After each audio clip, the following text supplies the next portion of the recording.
To pay with Apple Pay on Airbnb, start by opening the Airbnb app on your device and selecting the listing you want to book.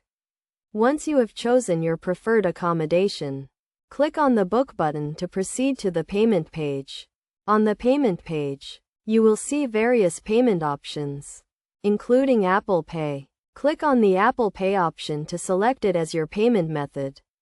You will then be prompted to authenticate the transaction using Face ID, Touch ID, or your passcode, depending on your device settings. After authenticating the transaction, review the payment details to ensure everything is correct, including the amount and the payment method. If all the details are correct, click on the Pay Now button to complete the transaction. Apple Pay will then process the payment securely, and you will receive a confirmation of the booking and payment from Airbnb.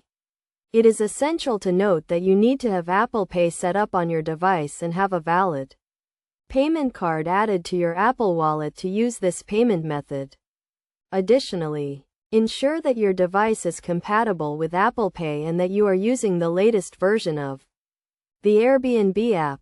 By following these steps, you can easily and securely pay with Apple Pay on Airbnb, making your booking experience convenient and hassle-free. It is also important to keep in mind that Apple Pay transactions are secure and do not share your actual card number with Airbnb, providing an extra layer of protection for your financial information. This makes Apple Pay a safe and reliable payment option for your Airbnb bookings.